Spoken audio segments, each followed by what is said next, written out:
Bonjour à tous, aujourd'hui on se retrouve pour un nouveau problème. Ce problème il fait partie d'une nouvelle série de vidéos qui s'intitule Vers le supérieur. Dans cette série de vidéos on résoudra des problèmes proposés dans le manuel de terminale qui s'intitule eux-mêmes Vers le supérieur. Donc c'est des exercices avec un niveau un peu plus poussé que le niveau attendu en terminale lors des épreuves. Donc voilà, j'avais fait un petit sondage sur mes réseaux sociaux pour voir si ça intéressait et globalement c'était le cas.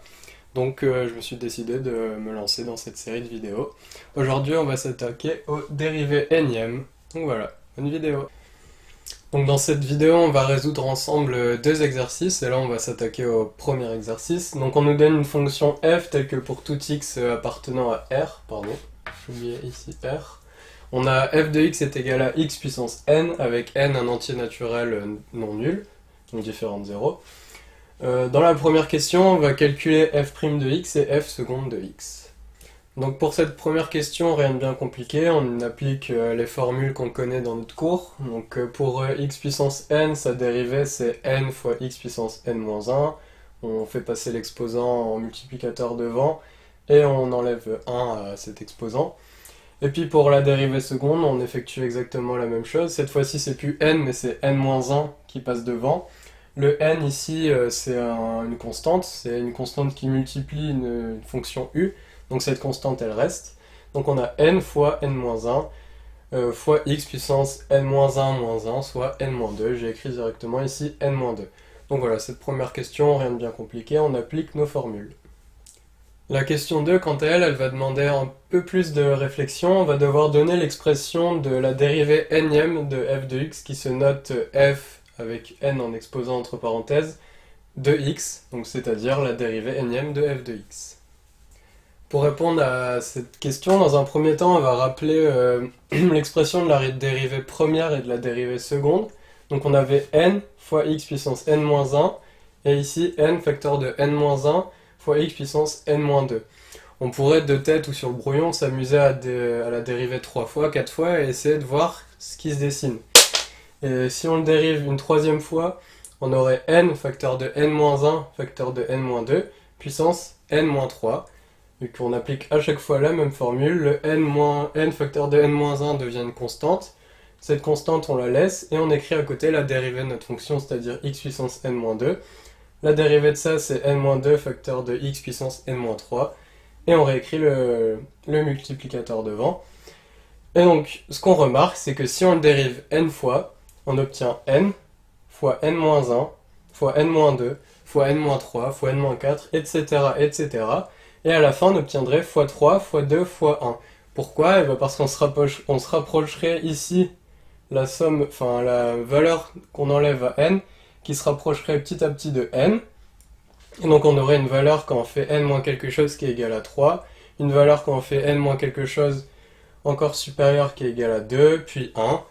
Et au final, ce qu'on remarque, c'est que n facteur de n-1, facteur de n-2, facteur de etc. jusque 3 fois 2 fois 1, c'est notre n factoriel. J'ai rappelé la formule ici, n factoriel est égal à n facteur de n-1, facteur de n-2, etc., etc. fois 2 fois 1.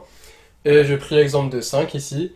Quand on a 5 factoriel, on a bien 5 fois 5 moins 1, c'est-à-dire 4, fois 5 moins 2, c'est-à-dire 3, et ainsi de suite, fois 2, fois 1. Donc, on a bien ici notre n factoriel. On peut réécrire l'expression, mais cette fois-ci avec n factoriel. Donc on a la dérivée énième de x, qui est égale à n factoriel, fois x puissance n moins n. Parce que si on dérive une fois, on a bien n moins 1. Si on dérive deux fois, on a bien n-2, 3 fois on aurait n-3, et ainsi de suite. Donc, n fois, on obtient n-n. Donc x puissance n-n, ça fait x puissance 0, le n factoriel, on le réécrit, et x puissance 0, ça fait 1. Donc du coup, on a la dérivée énième qui est égale à n factoriel. On a écrit l'expression de notre dérivée énième, on a répondu à la question. Pour être sûr de notre expression, on va vérifier avec une valeur prise par n. Donc bien sûr, ce que je vais faire là, ça ne sert pas du tout de démonstration. On sait qu'en mathématiques, on a beau avoir des millions d'exemples, tant qu'on n'a pas une démonstration rigoureuse, notre hypothèse, elle n'est toujours pas vérifiée. Donc là, ça sert juste de vérification au brouillon, mais je le fais au tableau pour montrer ce qu'on pourrait faire au brouillon, pour voir si notre expression, elle est vérifiée. Donc, on va prendre comme valeur théorique de n 3, par exemple. Donc c'est un exemple, on aurait pu prendre 2, on aurait pu prendre 1, comme on aurait pu prendre 56, mais bon, ça aurait pas été très judicieux. Donc on a notre première fonction, la fonction f de x est égale à x au cube. On en déduit notre première fonction dérivée, c'est-à-dire 3x au carré, on utilise nos formules. Le 3 passant en multiplicateur devant et en exposant on a 3 moins 1, c'est-à-dire 2. Pour notre dérivée seconde, on fait exactement la même chose. Le 3 qui est ici, c'est une constante, donc elle multiplie notre fonction qui est la fonction x carré. Donc notre constante elle reste et on fait 3 fois 2 fois x puissance 2 moins 1, c'est-à-dire 3 fois 2 fois x, soit 6x. Et enfin, on dérive notre fonction en dérivée seconde pour arriver à la dérivée troisième. Donc là, on a une fonction de la forme ax, la dérivée c'est a. Donc notre fonction, la dérivée troisième de notre fonction, c'est 6. Maintenant, quand on fait 3 factoriels, vu que c'est ce qu'on cherche à démontrer, on cherche à montrer que la dérivée troisième de x au cube, c'est 3 factoriels. Donc on a 3 fois 2 fois 1, et ça c'est égal à 6. Donc on a bien la dérivée troisième de x qui est égale à 3 factoriels.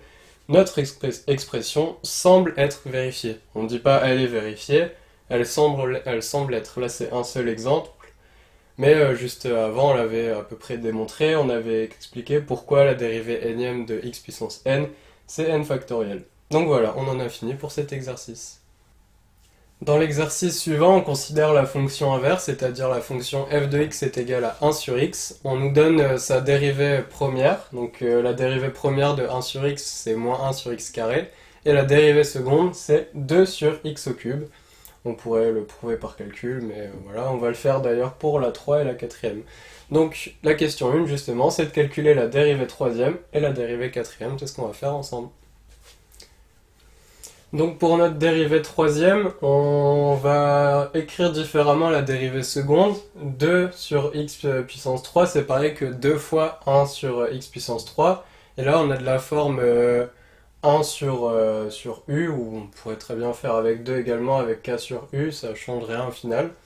Donc pour notre dérivée troisième, on aurait 2 fois la dérivée de x carré, x au cube, pardon, divisé par x au cube, le tout au carré. Donc ici on va faire 2 fois moins 3, soit moins 6 fois x au carré. Et x au cube au carré, ça fait x puissance 3 fois 2, soit x puissance 6. Et ça, on peut l'écrire moins 6 divisé par x puissance 4. Donc soit on remarque qu'on multiplie, on a x puissance 4 fois x au carré, ici on a x au carré, les x carrés s'éliminent. Sinon on peut dire qu'on a moins 6 fois x au carré divisé par x puissance 6, soit moins 6 fois x au carré moins 6. Donc du coup on a moins 6 fois x puissance moins 4, et ça c'est pareil que moins 6 divisé par x puissance 4. Donc voilà, c'est un petit calcul détaillé des deux façons de faire pour passer de là à là. Donc au final notre dérivée troisième c'est moins 6 divisé par x puissance 4. Maintenant pour notre dérivée quatrième on fait exactement la même chose, on a moins 6 notre constante qu'on multiplie. On écrit la dérivée de x puissance 4, c'est-à-dire moins 4 fois x, enfin c'est 4, mais ici c'est moins la dérivée, donc c'est moins 4 fois x au cube, divisé par x puissance 4, le tout au carré. On refait exactement le même calcul, on a moins 6 fois moins 4, c'est-à-dire 24, il ne faut pas se tromper sur le signe, et donc on a 24 fois x au cube, qu'on divise par x puissance 8. Donc notre dérivée quatrième, on a 24 divisé par x puissance 5. On fait exactement le même calcul qu'en haut. Et donc on trouve x puissance 5. J'ai réécrit le calcul détaillé ici, mais voilà, c'est exactement les mêmes étapes qu'au-dessus. Donc on a calculé nos deux dérivées, la dérivée troisième et la dérivée quatrième. La question suivante, elle est un petit peu plus complexe. On va devoir conjecturer une expression pour la dérivée énième de x, donc c'est-à-dire si on dérive une première fois, une deuxième fois, une troisième fois, etc. Et on le dérive n fois. Donc la première chose à faire, c'est d'écrire toutes les dérivées qu'on connaît déjà, pour essayer de les analyser et essayer de trouver une logique, comment on passe de la dérivée première à la dérivée seconde, de la dérivée seconde à la dérivée troisième, et ainsi de suite. Et donc du coup on va essayer de trouver une mécanique. La plus simple à mes yeux, c'est celle du dénominateur, comment on passe de x carré à x3, à x4, à x5, etc. Et ben, quand on dérive une fois, on a x puissance 1 plus 1. Quand on dérive deux fois, on a x puissance 2 plus 1. Donc Donc on a bien x puissance 3. Quand on dérive 3 fois, on a x puissance 3 plus 1, soit 4. Et quand on dérive 4 fois, on a x puissance 4 plus 1, soit 5. Donc, de ce qu'on connaît déjà, on a l'air de remarquer quelque chose. Étant donné que c'est une conjecture, on peut le noter, c'est une piste, et on va l'envisager. Donc pour le dénominateur, pour la dérivée énième, on va conjecturer que c'est égal à x puissance n plus 1. Donc c'est une conjecture, c'est ce que j'observe sur les premières dérivées. Après, la prochaine étape, ça va être de le démontrer. Mais pour l'instant, c'est tout simplement une conjecture, donc on peut écrire ce qu'on veut. Maintenant, on va passer de comment on passe de 1 à 2 à 6 à 24. On va pas s'intéresser au signe négatif, on s'intéressera dans la prochaine étape pour pourquoi c'est négatif, puis positif, puis négatif, puis positif. On va d'abord s'intéresser à 1, 2, 6, 24. Pour passer de 1 à 2, on pourrait dire qu'on multiplie 1 fois 2. Ok, donc on va tester. 1 fois 2, 2, c'est bon. Par contre, 2 fois 2, ça fait 4. Et là, ici, on a 6. Donc ça marche pas. Qu'est-ce qu'on pourrait tenter d'autre? Ah, on se rappelle qu'à l'exercice juste avant, on utilisait la factorielle. Ça pourrait être une bonne idée. Donc on va faire 1 factoriel. C'est égal à 1. On fait 1 fois 1, donc 1. Ensuite, pour la dérivée, bien sûr, on parle de la dérivée une fois. On fait 1 factoriel. Si on dérive 2 fois, on va faire 2 factoriel. C'est égal à 2 fois 1. Et c'est bien égal à 2. Donc pour notre dérivée seconde, ça semblerait que pour l'instant il y a une logique. Quand on dérive une fois, on a 1 factoriel qui est égal à 1, c'est ce qu'on a ici. Quand on dérive 2 fois, on a 2 factoriel qui est égal à 2, c'est ce qu'on a là. Maintenant, on va voir pour la dérivée troisième et la dérivée quatrième. Quand on a 3 factoriel, c'est égal à 3 fois 2 fois 1. Et ça, c'est égal à 2 fois 3, 6 fois 1, 6. Donc 6. Pour l'instant, ça tient la route. On a bien 6 ici. On retrouve ce qu'on veut trouver pour la dérivée troisième. Et quand on dérive 4 fois, on a 4 factoriel qui est égal à 4 fois 3 fois 2 fois 1. 4 fois 3, 12, fois 2, 24, fois 1, 24. Donc on écrit 24, et c'est ce qu'on retrouve ici. Donc pour l'instant, notre conjecture, elle tient la route. Quand on dérive une fois, on a 1 factoriel qui est égal à 1. Quand on dérive 2 fois, on a 2 factoriel égal à 2. Quand on dérive 3 fois, on a 3 factoriel égal à 6. Et quand on dérive 4 fois, on a 4 factoriel égal à 24. Pour l'instant, ça semble correct. Maintenant, on va expliquer pourquoi ici c'est négatif, puis positif, puis négatif, puis positif. On veut essayer de trouver un calcul qui modifierait pas, non pas notre 2, 6, 24, mais notre signe devant. Et bien, ce qu'on pourrait faire, c'est moins 1 puissance n. Quand on a moins 1 puissance 1, on a bien moins 1 fois 1, c'est bon. Quand on a moins 1 puissance 2, on a 1 fois 2, c'est bon. Quand on fait moins 1 puissance 3, on a moins 1 fois 6, ça modifie pas, mais pourtant on a le signe, c'est ce qu'on cherche. Et quand on fait moins 1 puissance 4 fois 24, on a bien 24, vu que moins 1 puissance 4 est égal à 1. Donc pour l'instant, tout ce qu'on écrit, ça semble correct. Donc on peut conjecturer que notre fonction dérivée n fois semble être égale à moins 1 puissance n fois n factoriel divisé par x puissance n plus 1. C'est une conjecture, c'est ce qu'on semble observer de nos fonctions dérivées. Maintenant, on va essayer de le démontrer pour tout n. Donc dans la question 3, maintenant, on va essayer de démontrer ensemble notre conjecture. C'est-à-dire la dérivée énième de x qui est égale à moins 1 puissance n fois n factoriel divisé par x puissance n plus 1. Et cette démonstration, on va la faire par récurrence. Donc la première étape d'une démonstration par récurrence, c'est l'initialisation. Et on sait qu'on travaille pour n supérieur ou égal à 1, parce que ça aurait pas de sens de dire n supérieur ou égal à 0, parce qu'on aurait la dérivée 0, donc au final on aurait la fonction, donc il n'y a pas de dérivée. Donc on travaille pour n supérieur ou égal à 1, et d'ailleurs dans l'initialisation, on va commencer par n égale 1. Donc on a la dérivée première de x qui est égale à moins 1 sur x carré, on le sait, notre fonction c'est 1 sur x, donc on sait que sa dérivée c'est moins 1 sur x carré. Maintenant, l'étape c'est de voir si moins 1 puissance 1 fois 1 factoriel divisé par x puissance 1 plus 1 est bien égal à la même chose, si ces deux écritures sont équivalentes. Dans ce cas, on pourra dire que notre initialisation elle est vraie. Et donc, moins 1 puissance 1, on a bien moins 1. 1 factoriel, on a 1. Donc on a moins 1 fois 1 divisé par x au carré, ici 1 plus 1 égale 2, donc x au carré, et le tout c'est bien égal à moins 1 puissance x, moins 1 divisé par x au carré. Donc on peut dire que notre initialisation elle est vérifiée, p de n1 est vrai, c'est-à-dire f de 1, la dérivée première de x pardon, est égale à moins 1 puissance 1 fois 1 factoriel divisé par x puissance 1 plus 1. Donc voilà, on a démontré notre initialisation, maintenant on va faire l'hérédité. On passe maintenant à la partie la plus compliquée de la récurrence, donc c'est-à-dire l'hérédité. Comme vous voyez, c'est quand même assez dense sur le tableau, donc je vais expliquer les étapes et je vais essayer de détailler au mieux comment j'ai raisonné. Donc tout d'abord, on écrit les phrases au début attendues. On suppose que P de n est vrai pour un entier naturel fixé. J'ai rappelé P de n parce que je l'ai effacé pour avoir bien tout le tableau. Et on va chercher ensemble si P de n plus 1 est vrai. Et là, j'ai noté P de n plus 1.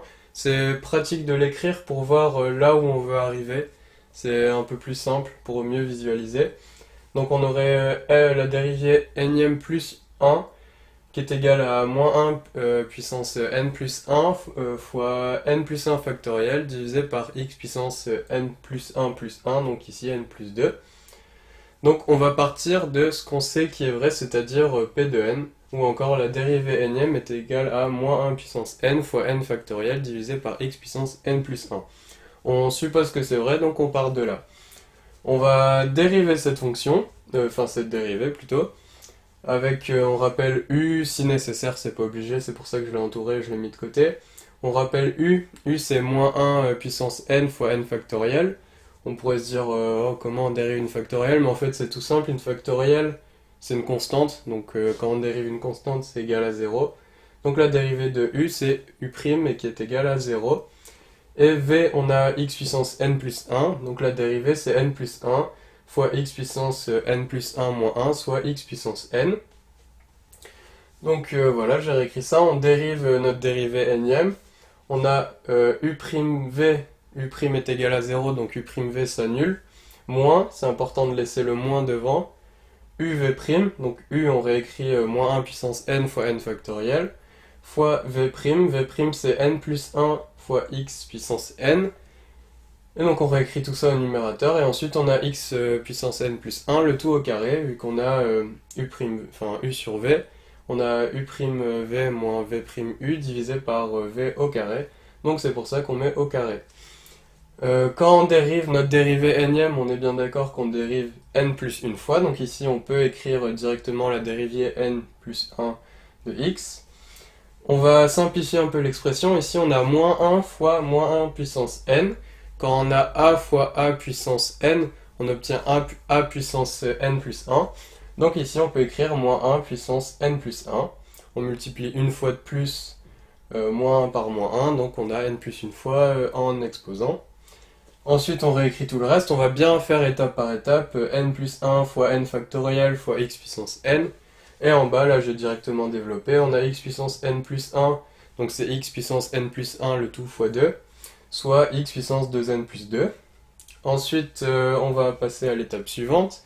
Cette fois-ci, on va s'occuper de n plus 1 fois n factoriel.